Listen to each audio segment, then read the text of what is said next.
Hi there, everyone. I'm Klaudia Tirico, editor of Demand Gen Report, and I'm back with another episode of CXO Conversations. And with me today, and I'm so excited, I have Randi Barshack with me today. She's the CMO of RollWorks. Randi, thank you so much for taking the time to chat with me today. It's great to see you. Thanks for having me, Klaudia. It's great to see you again. Yeah. You know what? I'm going to go right into it.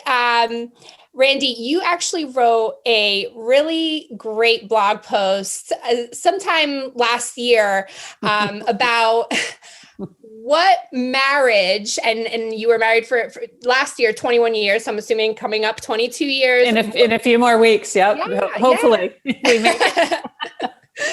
Yeah, so you wrote this blog post about what marriage has taught you about working with your sales counterparts. So I know sales and marketing alignment is still such a struggle today, and it has been for quite some time for many B2B organizations. So I'd love for you to share your analogy with the audience today if they didn't get a chance to catch that blog post. So what has almost 22 years of marriage taught you about working with sales? Yeah, it's updated because we're a few more weeks and we get up to 22. Well, I mean, look, the relationship between marketing and sales it's a marriage of sorts. It's a long-term relationship with shared goals, and alignment is key. And on working on the dynamic of that relationship is an ongoing, project. I'd say, I wouldn't say struggle. Sometimes it's more of a struggle. Sometimes it's a happy roller coaster ride. But it's first and foremost, like a good marriage, understanding that it's work. It takes work. In the blog post, and it's been a minute since I wrote it. But I did, lay out some of the analogies that were going through my head, starting with, I think I started with the wedding vows, right? Which are, make sure you start with the common understanding of what your objectives are and what roles you intend to play in this, marriage, whether it's a literal one or proverbial marriage, and work on them together. We actually did not. And it was a little bit jaunting up at the altar because one of us had spent a little bit more time than the other. And the correlation to sales and marketing, a big part of ABM is identifying your target account list jointly with your sales teams. If you can do that and have an agreed upon definition of the accounts that you believe will matter the most, you are really set up to activate against a more optimized go-to-market effort, simply because you have a very clear understanding of what quality looks like, whether that's on an inbound lead that will belong to an account inevitably, or whether that's an outbound effort to, going after an entire buying committee, and then everything in between, right? So those jointly agreed upon wedding vows are really important, with enough wiggle room, and I think I talked about this as well, for autonomy and decisions maybe outside of a core structure. But you also need to, as a marketer,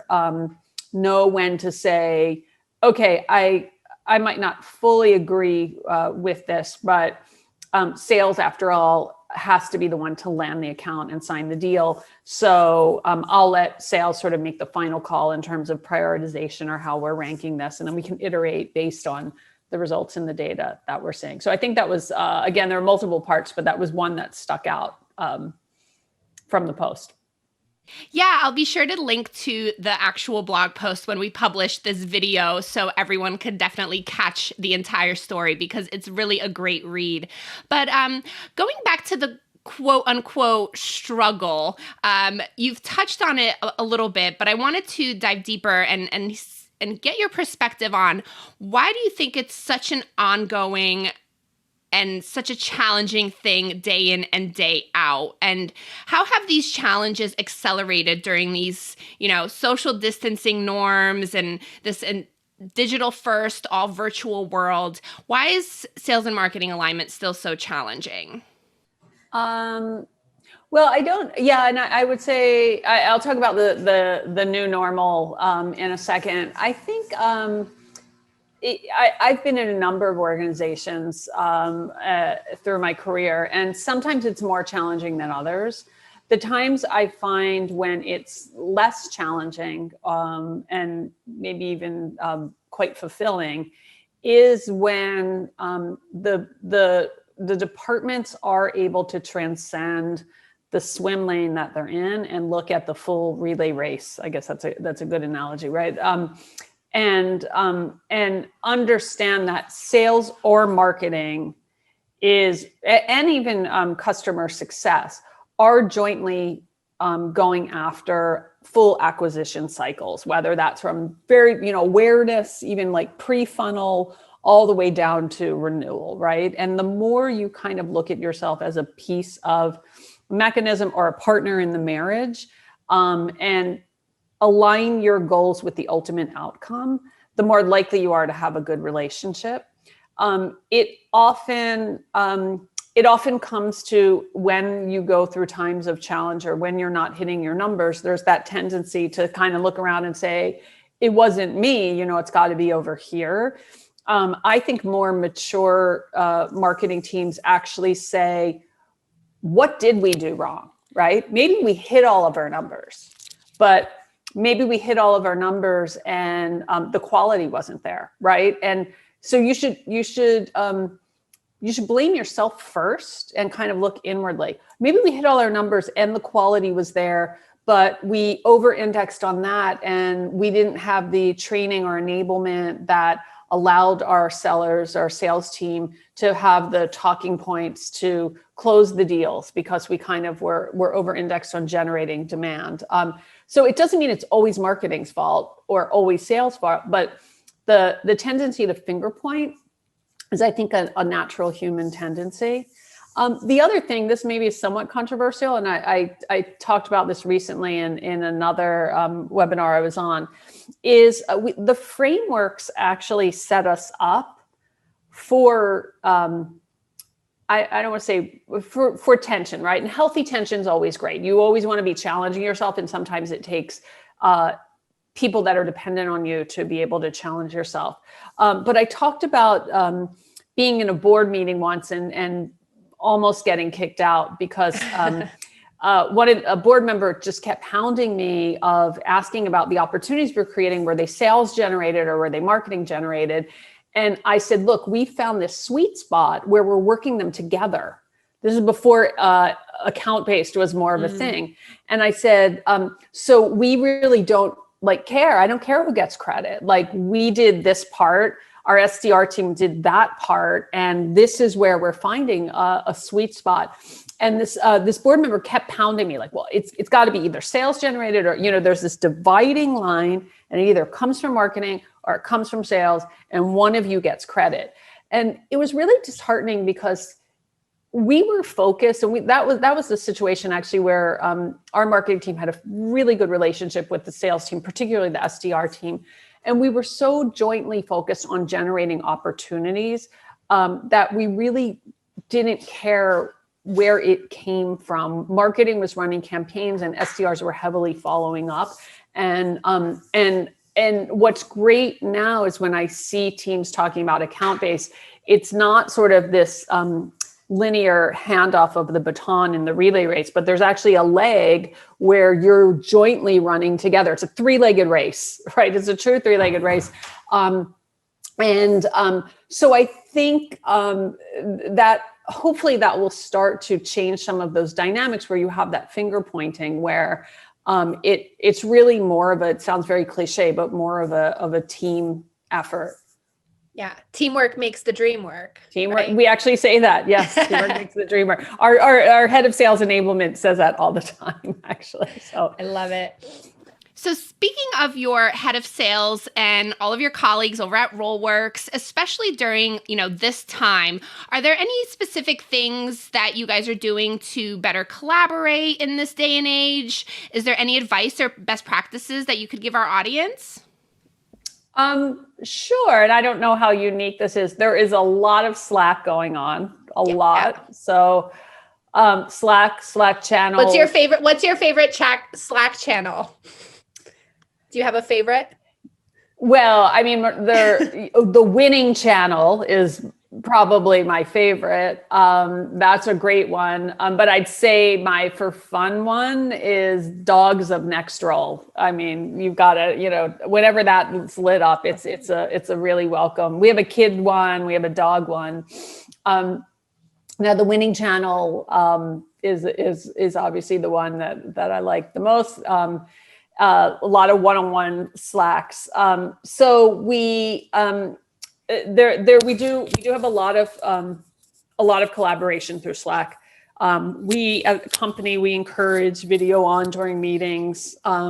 We have a really nice cadence of meetings.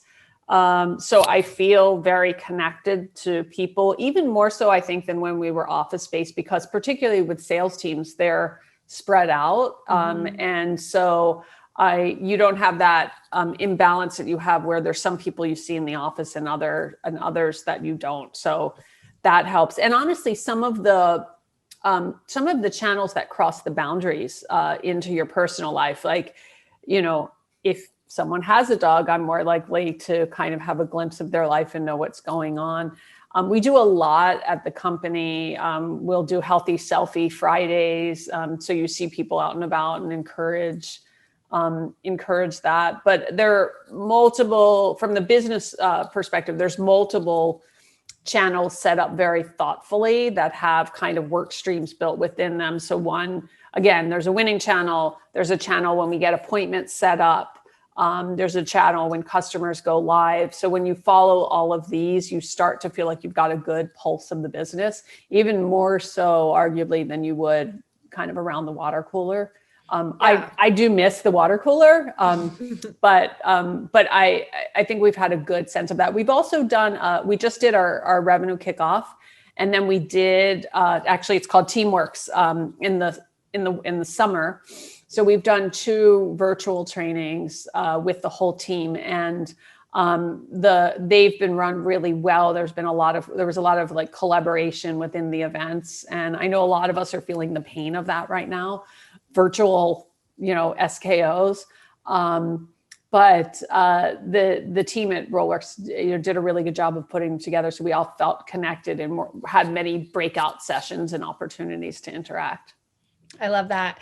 A big fan of our, we call it Chanimals. It's our animals channel. So we share all of our pets, and that's one of my favorites as well. That's great. We actually had a dog week. It was before I got a dog during COVID. It was before I got my dog, but there was actually an event each day. One was like your dog showing off tricks. One was like a dress up day, and it's kind of fun. Yeah. Oh, I'll have to remember to share that idea with my team. That's so awesome. I love that. I wanted to shift the conversation over to the tech stack for a quick second. Going back to that marriage blog post you wrote, you said that having a great tech stack doesn't automatically mean that the entire organization is magically aligned and collaborating together well. With this martech landscape growing by the minute, and I mean, I'm just curious to see what Scott Brinker's map is going to look like this year. And I'm also seeing a lot of sales tech coming in as well. How can teams create this healthier tech stack that really keeps everyone up to speed, aligned on goals, and even motivated, And who really owns that? Is it marketing? Is it sales? What does that look like for you?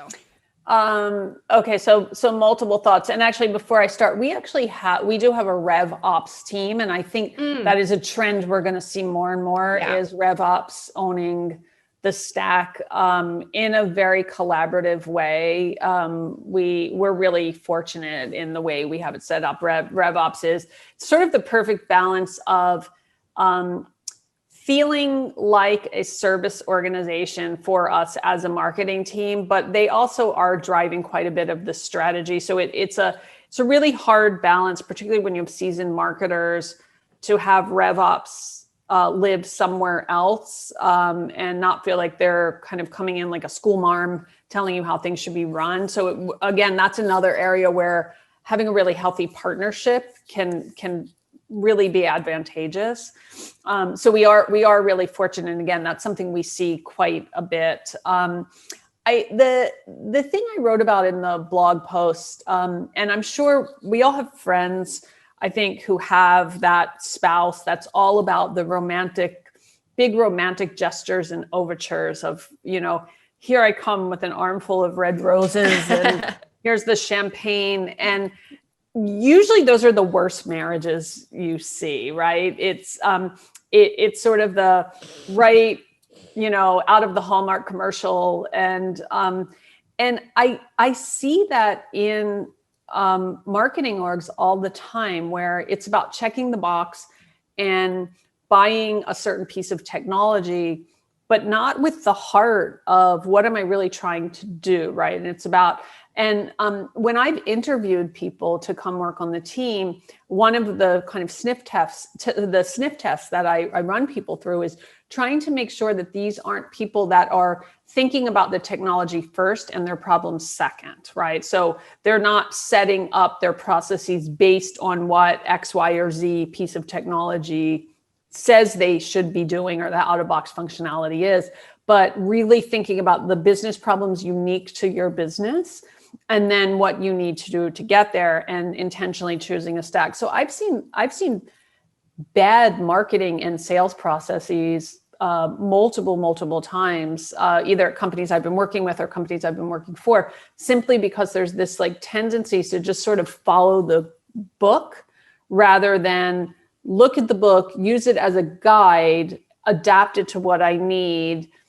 We don't love exporting things to spreadsheets and having to kind of work in Excel, especially when we have all these fancy tools. But sometimes you have to, right? And sometimes that's the way you then figure out, you get it to spreadsheets, it's a manual process. And then you figure out, okay, this is what I'm trying to do in a more systematic, programmatic way. And so either I'll go back to my vendor and say, this is what I'm trying to do, or I'll realize I need a new piece of software.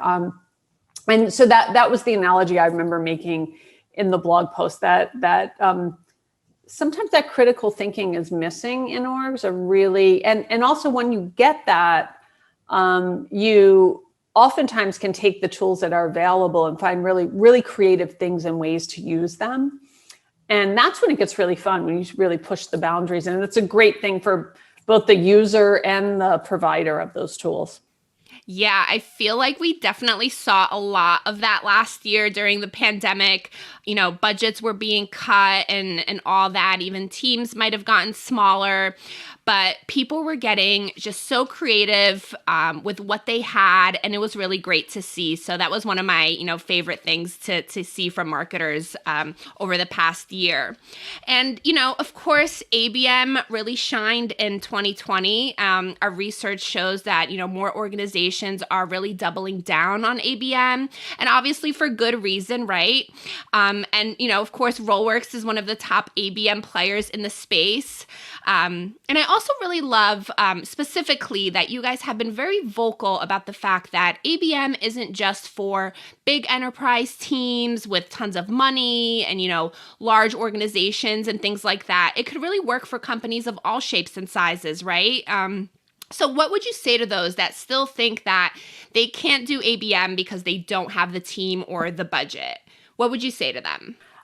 Yeah, this is one of the big myths that we are very keen on dispelling out in the market. And part of that is there's an irony in that actually it's the teams with smaller budgets and fewer resources that arguably need ABM the most, because if nothing else, ABM is about efficiency. And I mean, you can get to your numbers without an ABM solution because people have been doing it for decades. Although I would argue there's an account-based mentality and thought process going on in there. So that's a conversation for another day. it's, I think quite honestly, there are kind of few things going on. When the category first started, it was very easy to go to those large, very visible enterprise accounts where there was the teams very often had the luxury of sort of appointing an ABM squad or to test this new technology. The price points were relatively high, and it tended to be focused on larger enterprise teams where ABM was thought of as very, very much the tip of the iceberg, and we're going to do something very custom, one-to-one for very, very small, couple dozen accounts, right? And there are many people still thinking of ABM that way. We heard just as recently as a few months ago, people think of ABM as when we had physical events. So it's about sort of this hand list of top accounts that we get box seats to the ball game for, and we can do. That is a play of ABM. Those like the very, very kind of prescriptive one-to-one combat plays are definitely there for, a small fraction of your accounts. We're very bullish at RollWorks on looking at a broader target list that enables you to activate ABM at scale, having a really clear prioritization of accounts. So for example, we ourselves have 4 tiers within our target account list. If we were to have box seats at the ball game, we would invite our top tier, which by the way is not limited by some sort of prescribed number, but it's limited by simply the bandwidth that we believe our sales team can handle. So it's the size of our top tier target account list is directly correlated to the size of our sales team. And then we have 3 tiers below that. And so the programs we run are very different based on the tier. So that's sort of, I guess, the first answer.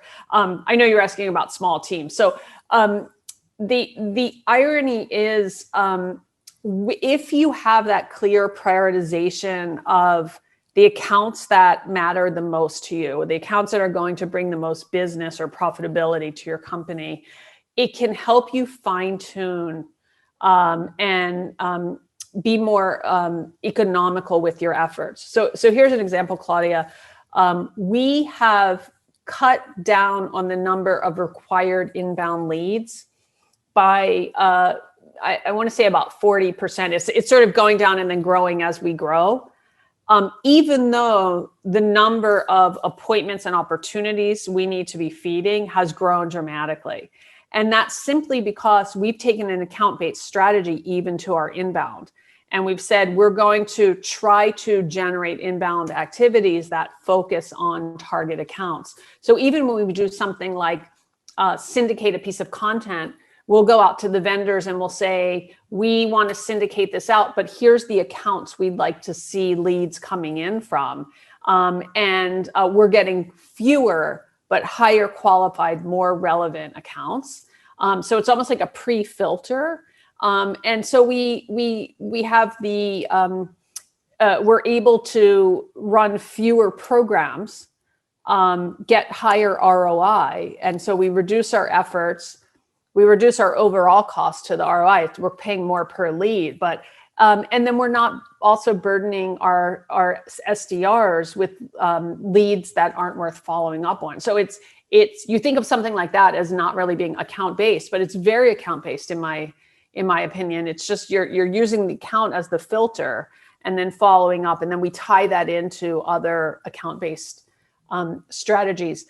We also at RollWorks, we have packages for companies of all sizes and plays that go along with those companies. So we have multiple teams where the marketing team is one person, right? And we also have, I gave a webinar with a customer last week where she's at a larger company and she has a team of 10 ABM marketers. So we see a full spectrum, and there's a range for everyone.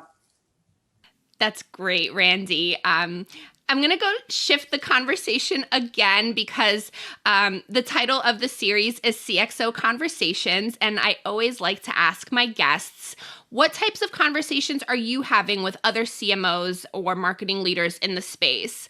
What are some top concerns? How are stress levels? What kind of conversations are you having there? Yeah. That's a great question. As we come up on what I'm calling in a very kind of sick way, our coronaversary. Yeah. Oh my God. It's the conversations I'm having I think we've all sort of settled into the new normal. And actually, I think we're all very blessed, knock wood, that the markets are doing quite well now. So I'm having a lot of conversations around scaling and how we're going to scale. Obviously, I talk to a lot of CMOs that are bought into ABM or actively exploring. So we have a lot of conversations about how do we take ABM again from this theoretical testing to really something that's multi-channeled and scaled. We talked about the scale, right? Where it's almost aligned to, my entire universe of my ICP are very close to it. So how do I operate ABM at scale? That's kind of on the more practical, level and in the context of what we're doing at RollWorks. Just on the friend CMO, when I'm talking, I've seen people all over the map in terms of lamenting events, and people haven't used a suitcase in over a year. Last year, this time we were just coming back from, or just about packing to go to B2BMX, Yes. which I have to say I'm a little sad about. I'm so sad. Altogether. I know. So I think we're all still trying to find ways to capture that. And again, that's probably somewhat cliche. At the same time as I'm starting to hear people now think about post-vaccinations, how we're going to re-energize, and where now we take the learnings of what we did now. Already we're starting to look back on some of the scrappiness of last spring, last summer, with fond memories of seeing our teams rise to the challenge, and how do we keep that energy up as we kind of move into whatever, the next few months is, as we hopefully get through this in the next few months. Yeah, absolutely. And I'm also really curious because, everyone keeps talking about these hybrid event models, that physical and digital combination. And personally, with us being in the event space and I have, I play a role in helping our team plan the B2B marketing exchange and the B2B sales and marketing exchange. So I'm very curious to see how all of that is going to come to life. And I just think it's really exciting. There's definitely a light at the end of the tunnel, and we're going to see some great things. Very much looking forward to it. So maybe not as much time on airplanes, but getting back a little bit will feel good. And seeing our teams, I think marketing teams, generally there's a lot of emotion and camaraderie, and we get some of it, like we talked about. But I'm looking forward to maybe a couple hugs and seeing my team in person. Absolutely. And I do remember, so funny, I think it was during the pandemic last year, we recorded a webinar, you and I, and we actually ended up talking about how you purchased a pair of boots and you never got a chance to wear them, right? Am I making that up? I think there were some boots involved, yes. And I might have a few with the price tag still on, yeah. So we got to wear talking boots. About, yes. Wearing shoes will be fun again. Randi, that was such an awesome conversation, and thank you so much. But I have one final question for you. What's next for RollWorks? What are some of your key priorities for 2021? What should we expect from you and the RollWorks team this year? Well, first of all, I would, I'd like to say we are hiring. So please be sure to go check out our website. If you happen to be looking or know anyone that's looking, we're really fortunate in that the solution we have for market is resonating, and we're seeing, again, I'll knock wood, a lot of demand. So growing to meet that demand, and then obviously to service the people who choose to work with us, and making sure that we make them successful is a key priority. We're really excited to see continued partnerships that we're announcing and have announced. We We came out with a partner ecosystem last year, and we continue to build upon the partners in the ecosystem. You talked about Scott Brinker's map. And we're glad to see, I think the more we can offer best of breed and help our prospects and customers kind of tie things together and get the pieces of functionality, the better. We're big believers in that at RollWorks. And then we've got some really great, exciting new product capabilities coming out that continue, again, to align the marketing and sales team. So value for sales as well as marketing.